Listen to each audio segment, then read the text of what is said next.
How's it going, guys? A couple of months ago, I made a video recapping a large portion of One Piece, and I had a really fun time making it. And with the final season of Attack on Titan right around the corner, I thought it would be a lot of fun to make another recap video for that series. A few disclaimers before we get started. This is a recap and not a replacement. There's a lot of material to cover, so there's no way I can include everything or this video would literally be 6 hours long. So make sure you've seen the original material before you watch this video. Also, I'm pretty much going to go through things in the order we see them, however for clarity's sake, I will sometimes use information from a later scene to explain things. And finally, I know there are a few slight differences between the anime and manga as always, but for this video I will be using the anime as my reference point. And don't worry, there will be no manga spoilers in this video. So without further ado, here is everything up to the final season of Attack on Titan. 10-year-old Eren Yeager wakes up from a nightmare, sitting in a field of his hometown, Shiganshina. Shiganshina is the poorest district in the entire world of Attack on Titan, on the very outside of the many walls that make up their country. The reason that humanity erected these massive 50-meter tall walls is because about 100 years ago, the Titans appeared and wiped out all of humanity, and those that took refuge inside the walls are all that remain of the human race. Eren is woken up by his childhood friend Mikasa. Mikasa lives with Eren's family because her parents were murdered a number of years ago. The two walk back to their home, and on their way they run into Hannes, a soldier in the country's military. The two bicker with Hannes because he isn't taking his job seriously. However, since the Titans haven't ever broken through the walls, he doesn't really have a job that needs to be taken seriously. Just then, the Survey Corps comes back from their latest excursion.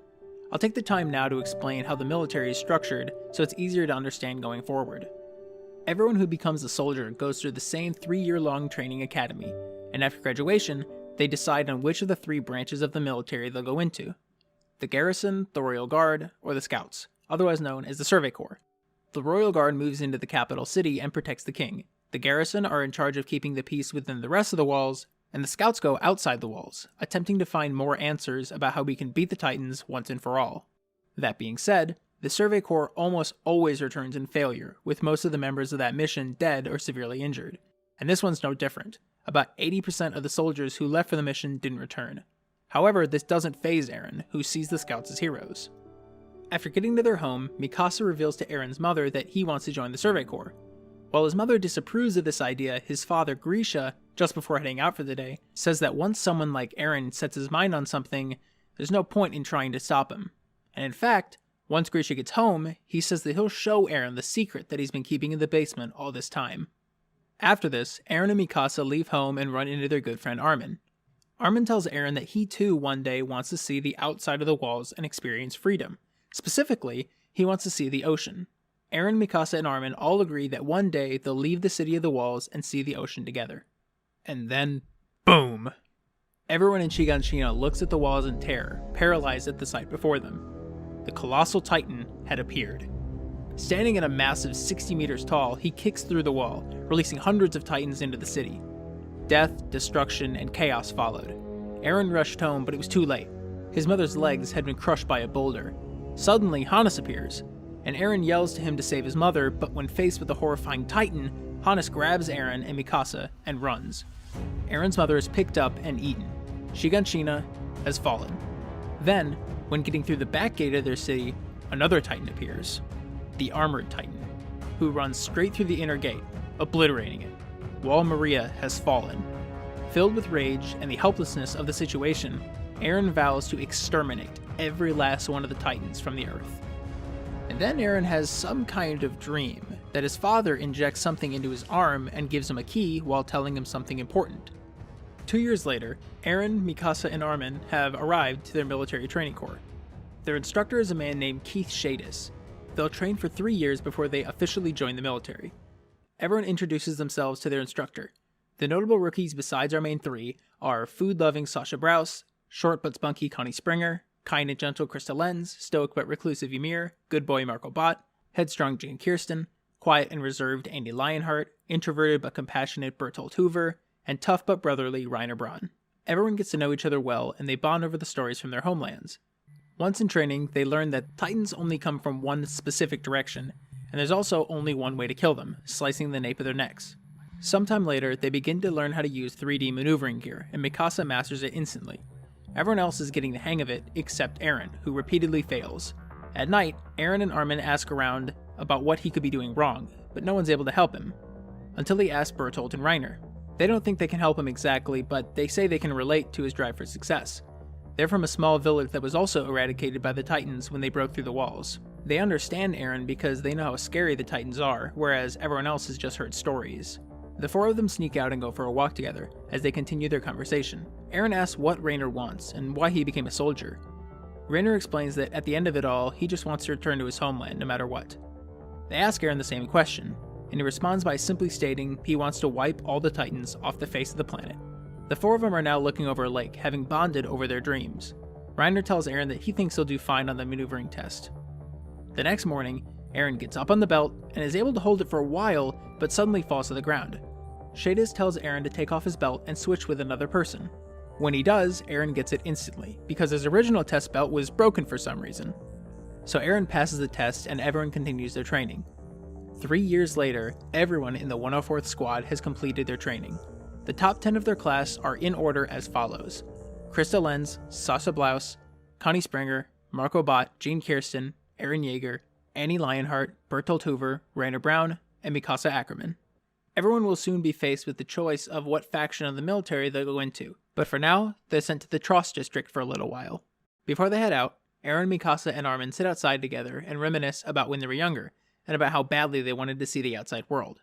They all agree not to let go of that dream, and someday, when they join the Scouts, all three of them will see the ocean together. The next day, Hannes runs into them for the first time since the incident. He says that he regrets the decision not to save Eren's mother, but Eren says it's okay because he'll make sure nothing like that ever happens again. The entire 104th is patrolling around the outer wall and making some passing conversations. Everyone's spirits are up and things are looking well. Eren thinks to himself that maybe, just maybe, for the first time in history, humanity has begun their counterattack against the Titans. Boom! The Colossal Titan has appeared again, and he destroys the gate beneath them. Everyone's blown away but quickly get into gear and move towards the Titan, who destroys all the mounted cannons, showing that this Titan isn't mindless like the others. He's actually intelligent. And then just as quickly as he appeared, he vanishes. Titans begin flooding the city, and the Scouts are away on a mission outside the walls. The 104th and the rest of the garrison are the only hope for humanity, because if the Colossal Titan comes back and breaks the next wall in, humanity will perish. The students break up into teams, and Eren promises Mikasa he won't die. Everyone moves into action. Soldiers fly through the air, prepared to kill as many Titans as possible. However, there are too many, and the soldiers begin to fall. Fast. Eren gets distracted by the number of his friends dying, and suddenly his leg gets bitten off by a Titan, and he falls on a nearby roof. Armin becomes paralyzed in fear as everyone around him dies. A Titan appears before him and picks him up. Then, just before the Titan eats him, Eren appears and takes his place. Eren gets eaten by the Titan. Everyone continues to struggle. Some are fighting, some are dying, and some are held up in buildings surrounded by Titans. Mikasa remembers that as long as Eren is in this world, she'll have hope. But just after that, she runs into Armin, who informs her that, well, Eren is dead. Mikasa assures Armin that it'll be okay and she flies off, but once out of sight, she runs out of gas and falls to the ground. As Titan surrounds her, she reminisces about her life, about Eren, her friends, all the pain she went through, ultimately concluding that it was a good life. However, in a moment of courage, she stands up with a broken blade, facing one of the Titans. Then out of nowhere, another Titan kills the one facing her. For the first time ever, a Titan has killed another Titan. Armin rescues Mikasa as this rogue Titan continues to kill other Titans. The two meet back with the others and plan to use the rogue Titan to exterminate the rest of the Titans in the district. However, as they retrieve more gas for their gear, the rogue Titan collapses, revealing that it was actually Eren piloting the body the entire time. When Eren comes to, he's surrounded by soldiers, with Armin and Mikasa beside him. The soldiers think he's some kind of monster, and I mean they're not entirely wrong, so they're prepared to kill him if he can't give a defense for his transformation. He's unable to, however, Eren remembers the rest of what his father told him during his dream. If he wants to protect Armin and Mikasa, he has to use the key and witness the secrets of the basement. In order to do that, he has to master this new power. The guards shoot Eren, but he summons a portion of his Titan body to stop them. After this, they know they're dead meat. However, Armin steps up and is able to convince the guards to give Eren a chance, as he may be humanity's last hope. They speak with the military commander Pixis, and together they all come up with a plan to have Eren turned back into a Titan, pick up a massive boulder within Trost, and seal the hole created by the Colossal Titan. Pixis yells to the remaining soldiers below and tells them the plan. Though skeptical and afraid, the soldiers agree to try. Everyone splits up to protect Eren, who transforms into his Titan to pick up the boulder. However, he's unable to control himself and attacks Mikasa. He then becomes incapacitated, and all the soldiers question if they should continue, until Armin appears and reminds Eren of their dream to see the ocean, which reignites Eren's hatred and he wakes up fully in control of his Titan body. He lifts the boulder and walks with it through the streets. All the soldiers realize they have to go before him and clear all the Titans in his way, even if they have to die to do so. Eren continues to move forward, thinking of everything that's led to this point. His friends, his homeland, his mother, everything. It doesn't matter how cruel the world is, he has to continue to move, to fight. And he puts all of it into the boulder as he slams it into the hole, plugging it up, achieving humanity's first victory against the Titans for the first time in history. The scouts and garrison units then clean up the remaining Titans within Trost before they identify the dead. Among the countless bodies lies Marco Bot, who's somehow missing his maneuvering gear. Everyone leaves the district, but they're able to catch 2 Titans that they keep for research. They name them Sunny and Bean. Eren wakes up in a jail cell, and sitting outside the bars is the commander of the Survey Corps, Erwin Smith, alongside humanity's strongest soldier, Levi. The two question him about his Titan powers, the key in the basement his dad talked about, and his motivations in all this, because they now have put the puzzle pieces together that the Colossal Titan and Armored Titan are probably also Titan shifters like Eren. Eren simply responds that he wants to join the Survey Corps and kill Titans. Erwin believes him and accepts him into the Scout Regiment. A leader of the Survey Corps, Hanji, along with another squad leader Mike, come to get Eren out of his cell a few days later, and they bring him to a courtroom. Pixis, Erwin, Levi, and even Mikasa and Armin are in the stands. Everyone is here to decide the fate of Eren, because his existence has caused fear within the public. The military ranks want him to be killed and dissected, while the Survey Corps want him to join their ranks, to plug the wall in Hol Maria and eventually reach his father's basement. And after a convincing argument from Levi, the judge agrees with them, on the condition that if Eren lashes out again, Levi will just kill him. So Squad Levi, a team of the Survey Corps members that include Levi, Eren, and new characters Olvo, Gunther, Eld, and Petra, move to their old headquarters in an abandoned castle to join the other Survey Corps members. Here, Hanji catches us up with the experiment she's done to Sunny and Bean. The notable information is that Titans stop moving without sunlight and don't need anything besides sunlight for energy. They don't require food, water, or anything else. Their bodies are surprisingly light, and more likely than not, there's something way deeper going on with the Titans than meets the eye. Suddenly, their conversation is cut short because the 2 Titans have been killed. Everyone is questioned about who the culprit could be. And meanwhile, in between being questioned, the trainees discuss what branch they want to join, because the day to decide has come. Annie tells Armin that she just wants to save herself and join the Royal Guard. So the scouts arrive and the decision has to be made. 21 people, including Mikasa, Armin, Sasha, John, Connie, Rainer, Bertolt, Ymir, and Krista, all join the scouts, and everyone else joins with the other 2 branches. A month later, the scouts head into the wilds of Wall Maria. They split up into teams, forming a spade-like formation with Eren in the middle. They avoid all the Titans they can and kill the ones they're forced to. However, an abnormal Titan appears and runs through the outside of the formation, leading a group of Titans behind it. The right side of the formation is absolutely decimated, and the Titans made its way up to Armin's squad. This is no abnormal. It's a Titan shifter like Eren, the female Titan. The female Titan kills a few members of Armin's squad, but checks under Armin's hood before killing him. Once she sees it's him, she spares his life and runs off. Reiner and John come to his rescue, and the 3 ride towards the female Titan while they discuss Eren's location. They begin fighting against her, and Reiner goes in for the kill, but gets snatched. He's able to escape her hand, but the female Titan runs off, in Eren's direction. Krista comes to the help with extra horses, and they go to warn the rest of the ranks.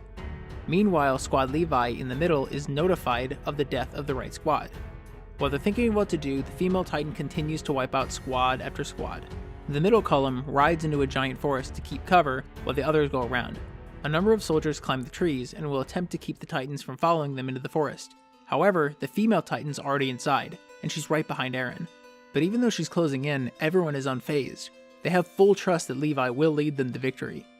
Eren wants to transform and fight her on his own, and Levi says that if that's what he chooses, he can go ahead, but he better hope it's not a decision he regrets. Eren chooses to trust Levi and he rides forward. And then, just as she's about to snatch Eren, boom! The rest of the Survey Corps had set a trap for the female Titan, and she fell for it. So now that she's trapped, they'll cut out whoever's inside the Titan. On the outskirts of the forest, Armin realizes that if this female Titan is someone they know, then it's almost certain that those who controlled the Colossal and Armored Titan are also spies among them. And finding out who they are could be the key to finding out the true nature of the Titans. Levi and Mike try cutting open the female Titan's neck, but she's guarding it with some kind of hardening ability. Suddenly, the Titan screams, and floods of normal Titans surround them. The Titans start eating the female Titan's body, and the soldiers aren't fast enough to kill them all. So her entire body is consumed, and the soldiers are forced to retreat. While they start to ride out of the forest, Erwin realizes that the human that was inside of the body could have escaped using maneuvering gear, and could still be among them. Just then, right behind Squad Levi, she appears, resummoning her Titan form. And she completely obliterates the squad. Although Gunther, Eld, and Petra are all killed by the female Titan. Eren realizes that he made the wrong choice back then. He should have fought, and he will now. He transforms and begins to fight the female Titan. The two engage in hand-to-hand combat briefly, but Eren's punches are no match for her skillful technique. She turns his weight against him, defeating him. She takes Eren captive, but Mikasa and Levi step in and the two team up against the wounded female Titan. Together, they're able to save Eren, but the female Titan gets away. The Survey Corps returns to the walls, defeated and demoralized, achieving nothing but death from their mission. Erwin must hand over Eren to the military police. Cut to Stohess District. Annie joins her fellow military police brigade to start the day, and word is spreading in the capital about Eren and the scouts' failure. It's their job to escort the Survey Corps' carriage to the center of town where the trial will be. While walking, Annie hears a voice call out to her from an alley. It's Armin. She walks with him, and Armin asks for Annie's help in saving Eren. They need to hide him in order to buy time to change the council's ruling. Annie puts on a ring and agrees to help. They rejoin Eren and Mikasa, who are hiding in the city. They enter the tunnel they plan to go through, but Annie refuses to enter. Things get tense as Armin asks why Annie has Marco's maneuvering gear, and if it was her who killed the Titans, Sonny and Bean. Eren pleads with Annie that if she just enters the tunnel, they can drop all of this, but she simply will not. And it dawns on everyone that both parties know each other's secrets. Annie is the female Titan, and they figured it out. Annie bursts into laughter and uses the ring to transform into the female Titan. Eren, Mikasa, and Armin run down the tunnel, but Annie stomps a hole above them. All of the scouts launch into action, and Eren transforms into his Titan form. Eren and Annie fight, but Annie gets the upper hand, allowing her to run towards the wall, hoping to make an escape. Eren catches up to her and begins to use her own moves against her, but she still has the advantage and incapacitates him against a building by breaking his skull. Annie runs off towards the wall, but Eren begins to light up like fire, and he advances towards her rapidly. He leaps and tackles her to the ground, going completely berserk and fighting with everything he has left. Annie barely reaches the wall and begins to scale it, hardening her fingers to get a hold, when Mikasa appears and slices him off. Annie falls to the ground where Eren lays in wait. However, before he can finish her off, Annie, with tears in her eyes, begins to light up. Crystals form around her and Levi swoops in, cutting Eren out of his Titan body. When the smoke clears, all that's left is a giant block of impenetrable crystal with Annie inside, unconscious. Everyone realizes there will be no way to get answers from her in this state, so the scouts take the crystal away until the day when she eventually comes out. Eren wakes up in his room with a few of his friends by his side, and they wonder if humanity will ever truly win. Meanwhile, Erwin meets with the council to decide Eren's fate, concluding that now that Eren can become a Titan, humanity has, for the first time in history, a chance. And that even though there are at least 2 more Titan shifters among them, they'll find them. It's time to use Eren to launch their attack on the Titans. However, back in Stohess District, the section of the wall Annie was climbing breaks off, just enough to reveal a colossal Titan hidden within the wall. And so concludes Season 1. The second season picks up right where we left off, with the leader of the Church of the Walls, Nick, being questioned by Hanji about why there's a colossal Titan within the walls. Hanji speculates that it's probably not a coincidence that the spot where Annie broke the wall is where the Titan is. Most likely, the walls are full of them. He tells her nothing, and they're forced to simply cover up the hole for now. Armin says that he's worried about what might happen if all those colossal Titans escape the walls, but realizes that the walls must have been built using the Titan's hardening ability. Everyone sits quietly, reminded of how little they actually know. Suddenly, a scout appears, riding through the city, trying to find Erwin to inform him that there are Titans inside Wall Rose. Rewind 12 hours. Everyone in the 104th except Mikasa, Armin, and Eren are chilling inside a small hideout, south of Wall Sina, only a little ways from Connie's hometown. They've been told to stay inside with no combat gear on, which is suspicious because the guards outside are equipped. But suddenly, Sasha springs up. She can feel Titan footsteps. Rainer says that it's impossible because that would mean Wall Rose has fallen. However, the Titans are here. One of the squad leaders tells the 104th to get on their horses and ride to nearby villages to warn them. They all split up into teams and head out. Mike charges ahead and begins killing some of the Titans. A few hours later, Mike only has 4 left. He calls his horse back, but it's picked up by an abnormal 18-meter tall Titan covered in fur. The Titan chucks the horse at Mike, who's snatched by a Titan. The abnormal tells the Titan to stop, and he asks Mike about his 3D maneuvering gear and weapons. Mike's too scared to speak, but the Titan speculates that they're used to cut the napes of the Titans. Through this rather one-sided conversation, we learn that he is almost certainly another Titan shifter, the Beast Titan. The Beast Titan allows normal Titans to move once again, and Mike dies. Cutting back to all the groups, one of the scouts makes it back to the main city and is the one who informs everyone of the breach. Sasha returns to her hometown and saves a little girl from a Titan with an axe. Connie arrives at his hometown along with Rainer and Bertolt, and it appears that everyone there was already killed, except there isn't any blood anywhere. And there is one Titan still here, however its limbs are too small to have moved anywhere. It's just here. And as they're leaving, Connie hears the Titan whisper, "Welcome home." Just for reference, this would be right around when this is happening. A few hours pass, and all the groups scanning the wall looking for the breach run back into each other, meaning there isn't a breach in the wall. Unsure with what to do with this information, they retreat to a nearby castle. Everyone sits around a fire and they consider the events of the day. They talk about how if there's no breach, how could there be Titans inside the walls? They talk about Connie's hometown, with Connie even remarking that the Titan crushing the house both looked like and sounded like his own mother. Suddenly, everyone's called to the roof. Titans have appeared, and are moving freely, even though it's nighttime. Along with them is the Beast Titan, who walks off and climbs up and over the wall. Eren, Mikasa, and Armin head out with Sanji, Levi, and some other scouts, and Pastor Nick, to survey the wall and find out where the breach is. On this ride, Hanji theorizes that if the walls are truly made from the Titan's hardening ability, then theoretically, if Eren learns how to do it just like Annie did, he could seal up the hole in the wall. Eren says he'll do it, and then once they do that, he can go see the basement and plug up the hole in his hometown as well. They question if the basement really is the key to all this, and Eren says that if his dad was right, whatever is down there will hold the answers, and that he'll finally know who he can point all of his anger at. After stopping in a city, they drop off Nick, who says that no matter what, he won't speak.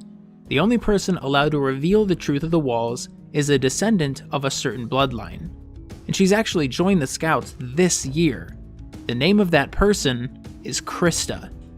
Everyone realizes that she's currently fighting on the front lines and they have to get to her fast. Titans surround the castle, and the soldiers begin to fight the Titans. However, with no gear or weapons, the 104th can only watch. Rainer nearly dies as a Titan breaks through the door, but Bertolt saves him. Rainer remembers a third friend the two of them had who was eaten by a Titan, and assures Bertolt that the two of them will make it back to their hometown.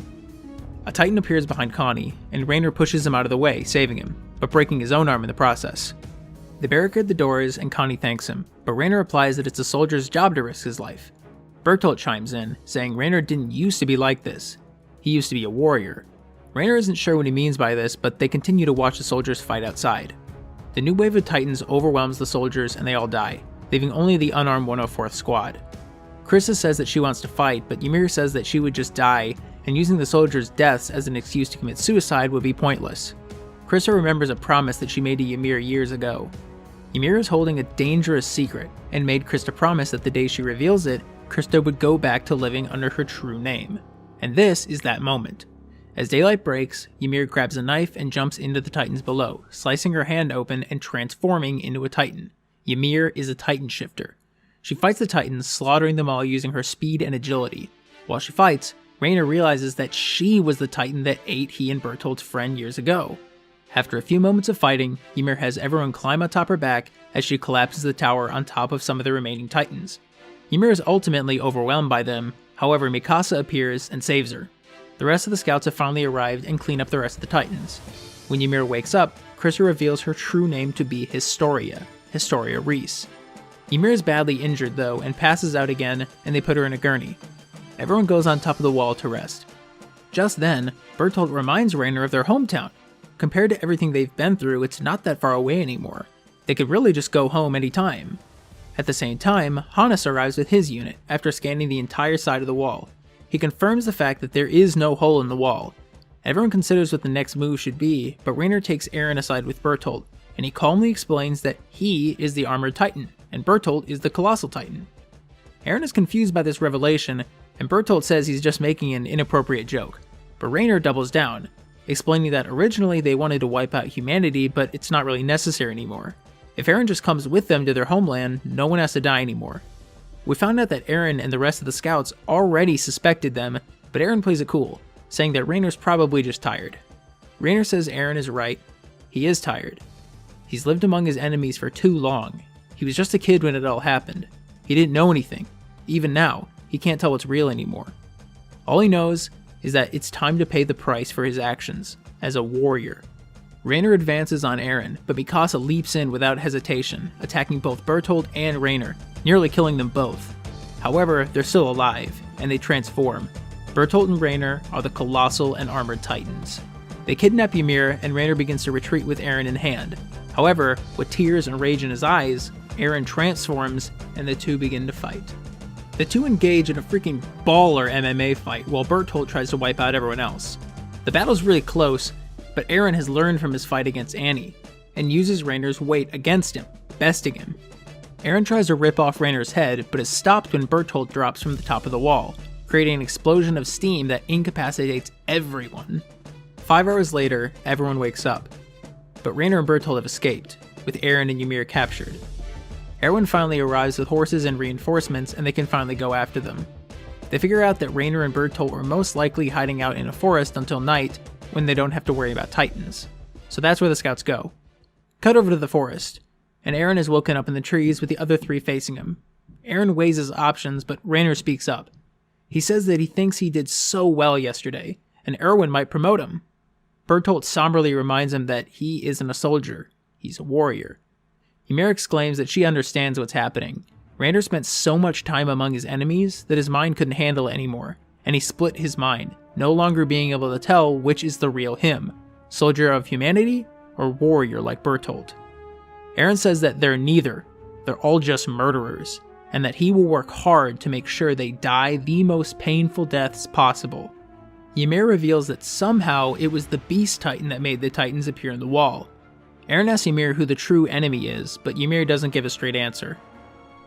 Bertolt and Raynor reveal that the reason they've captured Eren specifically, aside from his Titan abilities, is that he might be something called the Coordinate. But just then, the soldiers arrive. The shifters tie Eren and Ymir to their backs and leave. Ymir convinces them to let her transform and try to take Historia with them, which she's able to do. Raynor transforms, and they all ride on his back away from the soldiers, who begin their chase. Eren wakes up and sees the soldiers begin to attack the shifters, but they can't get an opening. Suddenly, Erwin appears, leading a wall of Titans behind him. Everyone leaps off Raynor as he attempts to break through the Titans. Raynor starts to get overwhelmed, and Erwin tells everyone to charge in and reclaim Eren. Erwin gets snatched by a Titan but commands everyone to continue as they rush Raynor, who is forced to stop protecting Bertolt and Eren with his hands in order to fight. As soon as he does this, Erwin appears again, having lost his arm, and he slices Bertolt open, allowing Mikasa to grab Eren. Everyone retreats, leaving the shifters to die by the Titans. Raynor starts throwing the Titans at the retreating squad, knocking Eren and Mikasa off their horse. But suddenly, it appears. The Titan that ate Eren's mother. Eren and Mikasa are helpless until Hannes swoops in to protect them. Erwin's horse gets taken out, and he sits on the ground defenseless. Jon falls as well, and Armin tries to defend him. Suddenly, Hannes is grabbed and eaten by the Titan. Everyone lies on the ground, hopeless. Eren looks to Mikasa before letting out one final scream, punching the Titan. Out of nowhere, all the shifters feel a jolt, and then all the Titans stop what they're doing and attack the Titan Eren punched. Once they're finished eating that Titan, Eren looks back at Raynor, and the remaining Titans go after him, allowing everyone to retreat. And just before it's too late, Ymir has a change of heart, letting Historia go. Everyone escapes, and we see that sometime later, Rainer, Bertolt, and Ymir were also able to escape, and they sit atop the wall, knowing they can never go back to how things were. Once back in the city, everyone takes some time to recover. During this time, Eren vows that he will master this new power, he'll plug up Wall Maria, and he'll make Rainer and Bertolt pay. Then, in Erwin's hospital room, Hanji, Connie, and Levi talk about the Titans that the Beast Titan created in the walls, and theorize that they were once made from people in Connie's hometown. In other words, all Titans were once humans. Meanwhile, the Beast Titan reveals his true form. And that concludes Season 2. Season 3 starts with the Uprising arc, which is where things get admittedly pretty complicated, so I'll do my best here to make it simple. The 104th is tidying up a cottage and talking amongst themselves. They've all been chosen as the new Squad Levi, charged with the protection of Eren and Historia. Levi shows up and discusses with Erwin about how Eren can't figure out how to harden, and they may need to abandon the basement plan for now in favor of figuring out what Pastor Nick meant by Historia being the only one who can know the truth of the walls. The Reese family is a group of nobles in the capital district, and Historia is the illegitimate daughter of their leader, Rod Reese, so getting them to cooperate wouldn't be easy either. The real question is why some group of nobles will be the ones who hold the secrets of the walls. Meanwhile, Pastor Nick has been murdered. Hanji figures out it was the royal guards who killed him, meaning that whoever wanted Nick dead has some major influence in both the military and the Church of the Walls. This person also must not want the connection between the church and the Reese family to be known. Since Pastor Nick was riding with Hanji in the last season, the church and the military have reason to suspect the Survey Corps might know too much, so the scouts make the decision to split up and track down exactly who is after them and take them out. They split up. Levi will take some men and figure out who's behind all this, and Hanji will go to protect and inform Erwin, because they'll probably be after him as well. Squad Levi walks through the city, and suddenly, Historia and Eren are taken. It's not actually them though, it's Armin and John in disguise. Armin is, never mind. Levi heads off to go protect the real Eren and Historia and leaves Mikasa to deal with the kidnappers. Levi springs into action but is stopped by an old friend who's working with the Royal Guard, Kenny the Ripper, who's actually his uncle. Kenny's squad attempts to kidnap the real Eren and Mikasa, and Levi tries to beat Kenny to Eren, and a few scouts catch up to him as well. They make it onto the cart but are unable to save them. Meanwhile, the king's advisors talk about their plans to shut down the scouts. Back to Squad Levi, they've captured a man named Demo Reeves, who's a mob boss with connections to the military. They interrogate him to find out where Eren and Historia were taken. He doesn't know, but he says that he might know some royal guards who might. Reeves helps Levi kidnap them, and then Levi and Hanji torture the men. One of the men, Sanus, eventually reveals that the Fritz are not actually the royal family. They're simply the puppet kings for the actual royal family, the Reeses, meaning the true successor to the throne is Historia. Therefore, Eren and Historia are likely wherever the leader of the family, Rod Reese, is. Back amongst the scouts, Hanji speculates about the fact that Eren told them Ymir ate one of Rainer and Bertolt's friends before she became a shifter. They conclude that Titan powers are transferred when a normal Titan eats a Titan shifter. That Titan turns back into their human form, but they'll inherit the powers of the shifter they ate. The whole group realizes at once what this means. The Reese family is planning to have a Titan eat Eren so they can obtain his powers. We then get a flashback where Historia explains her childhood. She grew up in secret on a farm. She didn't have any real relationship with her mother, who was often present on the farm until one day when she left. She didn't see her mom again until sometime later, a couple days after the Colossal Titan broke through Wall Maria. Her mom showed up alongside Historia's father, Rod Reese, and he came to say that Historia will be living with him from now on. However, when they leave the house, soldiers appear and kill Historia's mother, at Rod's request. But rather than have Historia killed as well, he simply tells her to move away and change her name to Krista Lenz. Back to the present, Historia is with her father once again, and he says he's sorry for everything she went through, but he needs her for something important. Meanwhile, Erwin has a meeting with Commander Pixis. Pixis asks what Erwin's intentions are, to which Erwin replies that they plan to usurp the king and crown Historia as the rightful ruler. Pixis is shocked, but Erwin says that once they empower Historia as queen, they can reveal the truth of the government to the public. Erwin tells him that after doing a lot of research, he believes that when the walls were created 107 years ago, the king somehow altered everyone's memories so that he could control them, which is why no one knows what life was like before the appearance of the Titans. The power Eren used to control the Titans may be the key, and if the Reese family gets a hold of it, they could wipe everyone's memory again. Pixis gives his approval and leaves. Just then a scout barges in, informing Erwin that the military has framed him for murder, and he has to turn himself in. Erwin complies and trusts Hanji to complete the plan before he dies. Levi interrogates another military police member about Eren and Historia's location, but he says he doesn't know, stating that Kenny is a very cautious man. Erwin is brought before the king and his council to see if he has any last words before he's moved to the noose. Very long story short, Erwin and Pixis together use this moment to trick the Supreme Council into confessing that they would kill every citizen within Wall Maria if it meant keeping power for themselves. This sparks the garrison unit to rebel, overthrowing the military police. The charges against the scouts and Erwin are dropped, and word begins to spread all throughout the city that King Fritz is a fraud. The throne now sits empty, but it would mean nothing if Rod Reis gets his hands on Eren's power and alters everyone's memories once again. The fate of humanity rests on Team Levi. The team receives a notice that Erwin's half of the uprising was successful, and Hanji says that she has a lead on where Eren could be held. It's related to an incident that happened 5 years ago, on the day the wall was breached. Back then, Rod Reis had 5 children. However, on that day, someone set a fire to a seemingly random church. It just so happened that the entire family was inside the church at that moment, and everyone except Rod Reis died. This happened right before Historia's mother was murdered. In other words, Rod sought out Historia immediately after his family died, and so, Rod must have some kind of plan that involves someone from his bloodline. Hanji speculates that there might be something more going on with that church and they need to investigate. Meanwhile, Eren wakes up in a room made entirely of crystal. He's bound onto his knees and gagged, rendering him completely unable to move. Standing before him is Historia and Rod. Somehow Eren recognizes this location even though he's never been here. Rod and Historia extend their hands and touch Eren's back. Instantly, his mind is flooded with memories. But they're not his memories, they're his father's. He sees his father arriving in the City of Walls from the outside, and an unknown man greeting him. Then, he sees that years later, his father infiltrated the current location, revealing that it was no fire that killed Rod Reis' family, but Grisha. Eren's father was a Titan shifter who uses abilities to steal the Titan powers from Rod's oldest daughter, Frida. Frida possessed the greatest Titan power of them all, something called the Founding Titan, which possesses the ability to control all normal Titans, a power known as the Coordinate.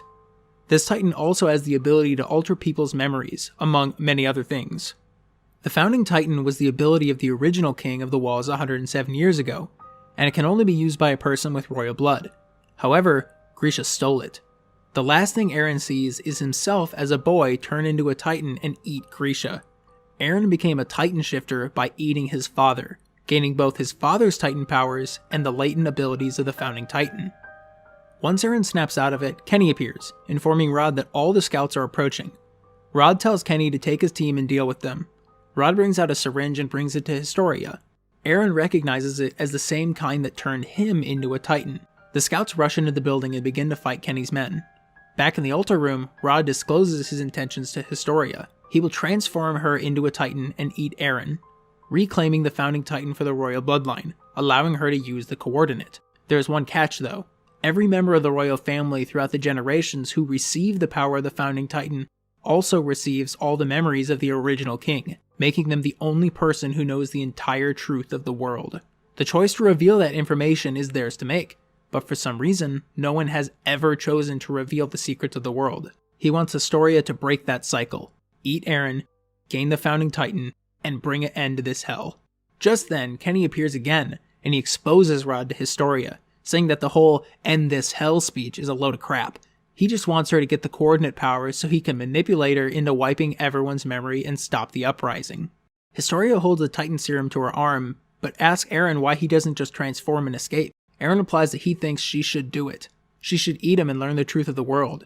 If his sacrifice can give humanity a chance at victory, it's worth it. Historia smashes the bottle on the ground, rejecting her father, who crawls on the ground and licks up the Titan serum.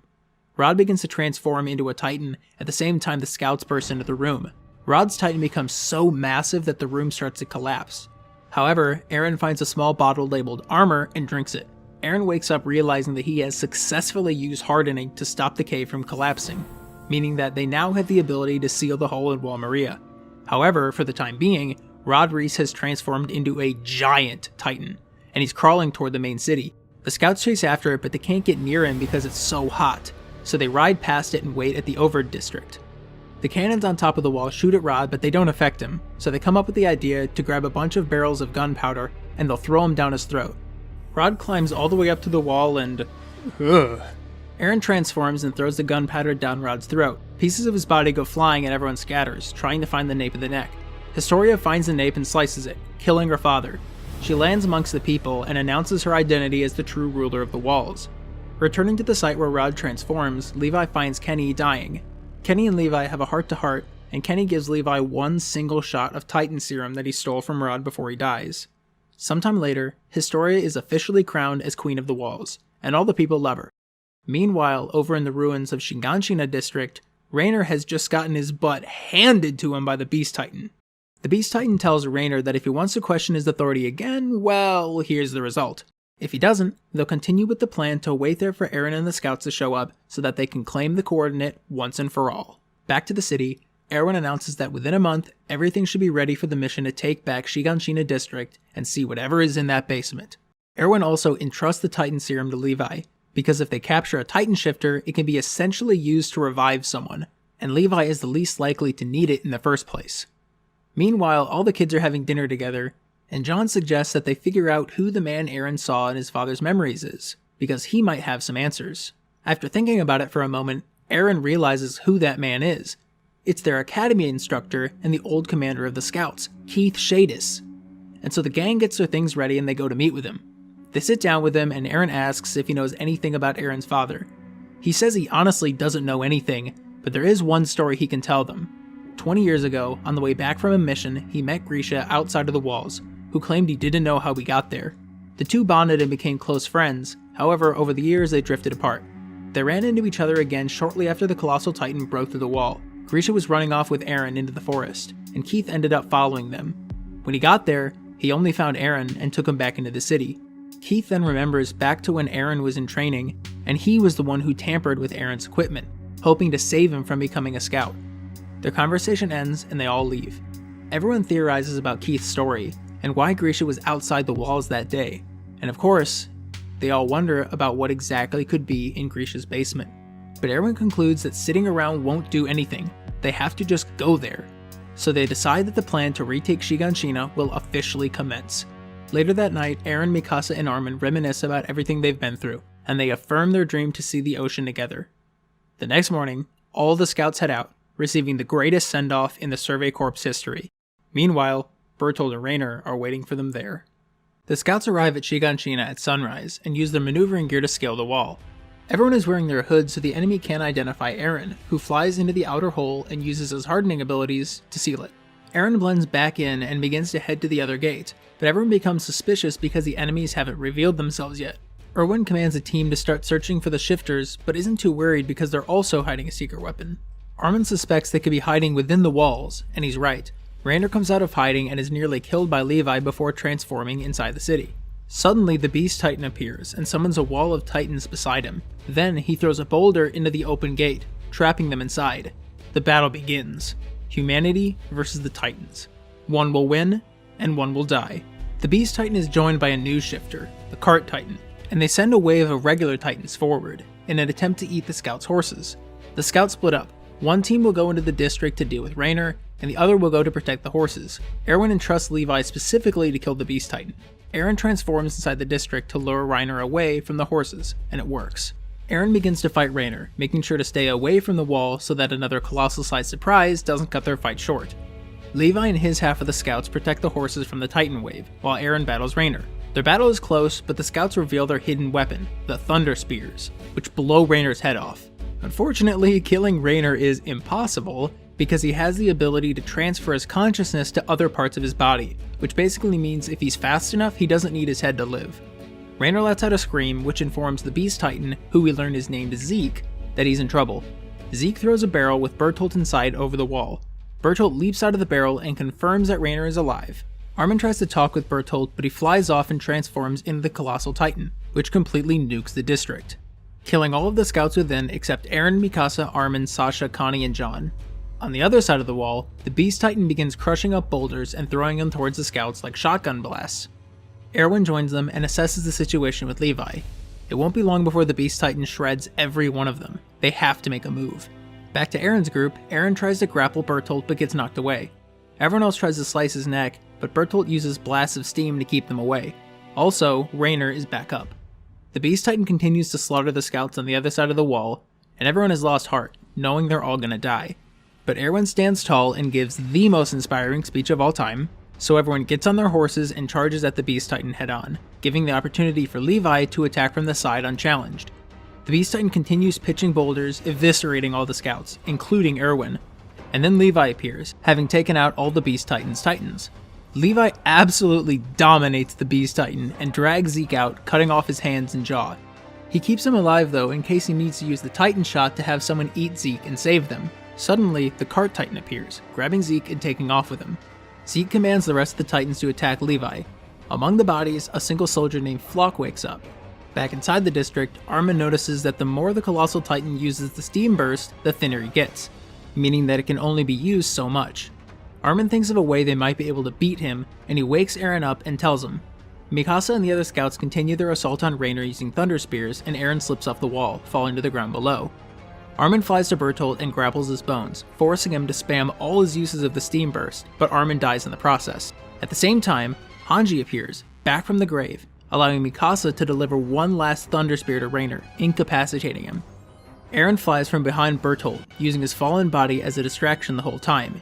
Eren rips Bertolt out of the Colossal Titan body, and then carries him to a nearby roof where Armin's burnt body is laying. Zeke and the Cart Titan have arrived, and Eren threatens to kill Bertolt. Zeke tells Eren that he knows Eren's father, and that they're both victims of him. Their conversation is cut short when Levi appears, and Zeke realizes that means it's time for him to get the heck out of there. Zeke tells Eren that he'll come back for him someday and save him, and he and the Cart Titan retreat, snatching Reiner from Hanji as they go. Suddenly, Armin starts to breathe again. At the same time, Flock arrives with a still-breathing Erwin strapped to his back. They're now faced with a decision. They have one Titan shot and one Titan shifter for the new Titan to eat. Will they give it to Armin or Erwin? After fighting amongst themselves, Levi chooses to save Erwin, but once alone, he changes his mind last minute and saves Armin. Armin eats Bertolt and becomes the Colossal Titan, and Erwin is put to rest. Armin has a nightmare but wakes up to his friends surrounding him, and they inform him about what happened. Hanji decides that she, Eren, Mikasa, and Levi will go to the basement while everyone else recovers. They make their way to the basement, only to find out Eren's key doesn't fit, so Levi just kicks down the door and they head in. It looks like a normal basement, but they find a secret keyhole in the desk, which is what Eren's key is actually for. Opening the secret drawer, they find 3 books. Within the books are all the answers. The first, and the biggest revelation, is that humanity has not perished. The world we know is actually just a small island called Paradis, a number of miles off the shore of a nation called Marley, where Eren's father and all the Titan shifters are from. Marley and the rest of the world are advanced. Planes, blimps, cars, cameras, and all kinds of technology exist there. The rest of the information within the books is told through the perspective of Eren's father while growing up. Within the nation of Marley exists internment zones, where the Eldian race is segregated. Grisha is an Eldian, so he lives in one of those internment camps with his mother, father, and sister, Faye. Grisha and Faye sneak outside the walls of their ghetto in order to see a blimp flying through the air. 2 guards, whose names are Kruger and Gross, catch them. Gross says that he'll take Faye home, while Grisha is held back so Kruger can speak with him. Kruger says that if he acts out enough, he could be sent away to Paradise. When Grisha gets home, Faye isn't there. They find her body in a river the next day. Grisha's father doesn't even try to question the police, and then he reminds Grisha why they're in the internment camps to begin with. About 2,000 years ago, their ancestor, Ymir Fritz, made a deal with the devil and gained Titan powers. Then, after her death, her soul was split into 9 Titans, who used their power to build the nation of Eldia and wage war on the nation of Marley. The Eldians then began ethnic cleansing for hundreds of years, until Marley got control of 7 of the 9 Titans and won the war. The king of the Eldians at that time fled to a nearby island and erected the giant walls we know so well, claiming that if anyone tries to mess with him, he would unleash the millions of Titans within the walls and flatten the earth. However, the descendants of the Eldians he left behind that day are now the ones being held in the internment camps within Marley. Only Eldians can become Titan shifters, so the Marleyans grant freedom to the families of any child who becomes a warrior for their nation. The Eldians within the camps are also raised to think that the Marleyans are in the right to punish them for the crimes that Ymir committed, which is another reason why they're willing to send their children to become warriors for Marley. Years later, once Grisha was 18, he joined a group called the Eldian Restorationists, who seek to restore the kingdom of Eldia because they believe that Ymir was actually a saint, who used her powers for the good of mankind, not the devil Marley claims she was. The Eldian Restorationists also have a spy working for them who's somewhere within the Marley ranks. In this group, Grisha also meets a descendant of the royal family named Dina Fritz, who he ends up marrying and has a child with. This child is Zeke. All of the Restorationists form a plan. They will enlist Zeke into the Warriors and have him go to Paradise Island and recover the Founding Titan. He won't be recovering it for Marley, but for them. However, in a twist of events, when Zeke turned 7, he turned on his parents and exposed the entire Restorationist group to the Marleyan government, who sent them all to Paradise for eternal punishment. Once transported to Paradise Island, the Restorationists are injected with Titan Serum, where they turn into Titans and head towards the City of the Walls, including Grisha's wife, Dina, who turns into the Titan who ate Aaron's mother. All the guards except Kruger and Gross walk back to the boat, and Kruger suddenly pushes Gross off the wall into the Titans below, revealing himself to be both the spy working for the Restorationists and a Titan shifter himself.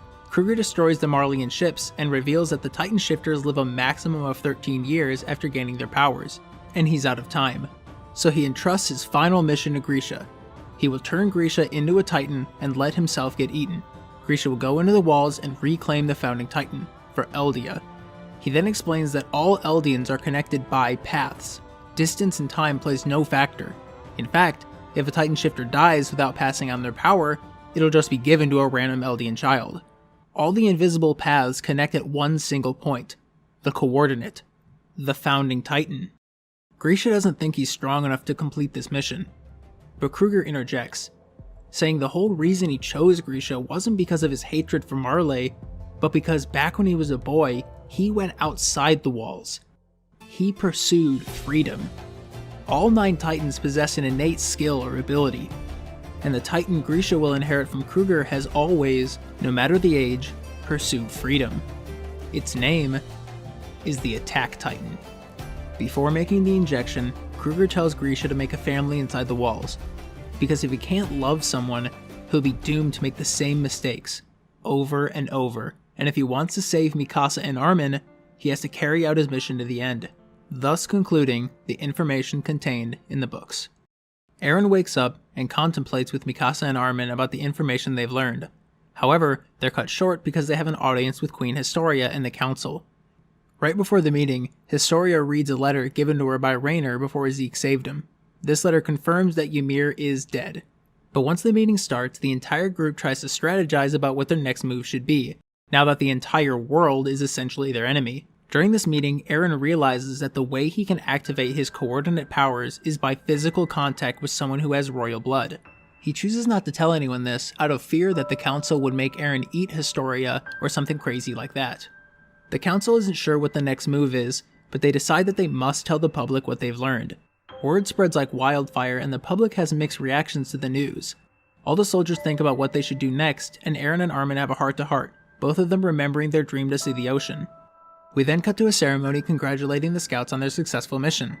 When Eren kisses Historia's hand, he feels a jolt, and he sees something.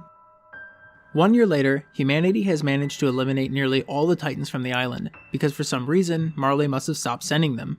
The scouts ride past Wall Maria for the first time in 6 years, and finally, Eren, Mikasa, Armin, and the others make it to their destination, the ocean. Everyone takes off their shoes and plays around in the water, laughing the whole time, but Eren stands alone.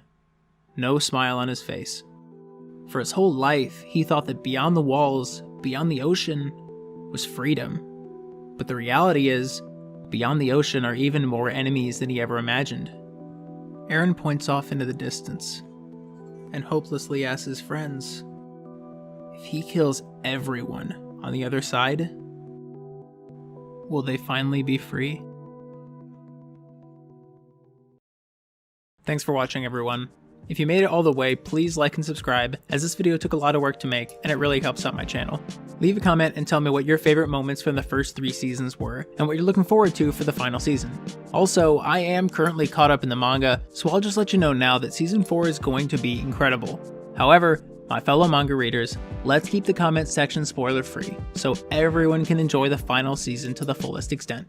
For those of you that don't know, I have recently released the first 5 chapters of my own original manga, Cursed. If you're on a desktop, click the link in the description and you can download the chapters for free. Let me know what you think of them. Links to all my socials are in the description as always, so go give those a follow, and I'll see you guys later.